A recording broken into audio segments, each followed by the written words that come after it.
Welcome to Take 5, your 5-minute inspirational message from Solid Rock Drogheda. All this week we're looking at inspirational Christian Olympians, past and present.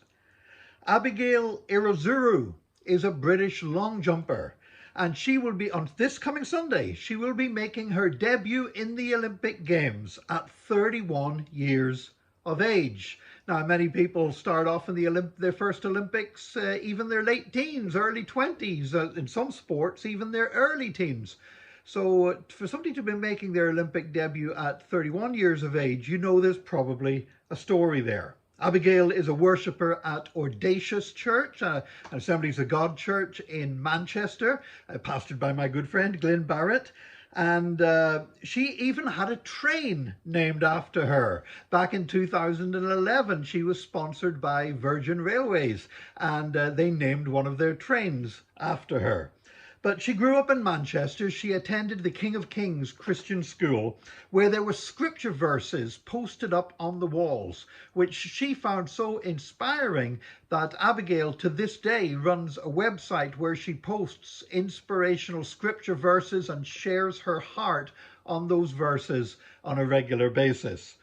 Now, Abigail reached the qualifying distance in the long jump to compete in the 2012 Games in London, but she was not selected to be part of the team.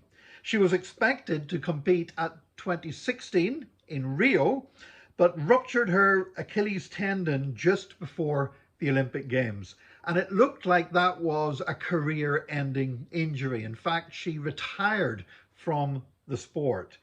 And yet in 2019, Abigail came back.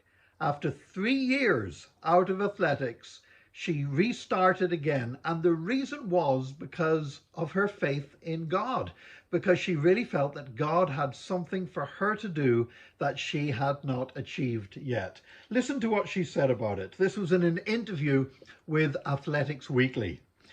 "If I didn't have my faith in God, then I wouldn't be competing today and making an Olympic team. I'm just thankful for my faith and people of faith around me who can lift me up. I cried for months in 2016 due to the pain that I was in, and it was that feeling of grief and loss. I was in church every Sunday, and I felt lifted up by the support of everyone. I can't even put it into words. Who I am is down to the belief that God is my Father and my Creator, and so what I do is an extension of that. Ultimately, I believe I have been given a gift, and I want to use it to the best of my ability. Me coming back to the sport was me thinking I had to do everything in my power to fulfill my potential and not come away with regret, and I've tossed it aside because of fear, setbacks, and frustrations. I believe this is my purpose and calling, and this is what I'm made to do in this moment, and I'm not going to be jumping forever." Well, I, for one, will be watching and cheering Abigail on when the women's long jump heats begin in Tokyo this Sunday. Now, she's up against some powerful competitors and is not among the favourites to win a medal. But I wouldn't be surprised if she surprised everybody anyway. Why?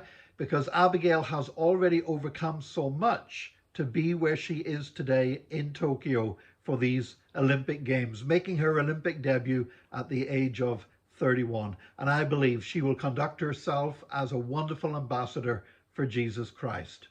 May you have a wonderful day today, and please join us again tomorrow for another Take 5, your 5-minute inspirational message from Solid Rock Drogheda.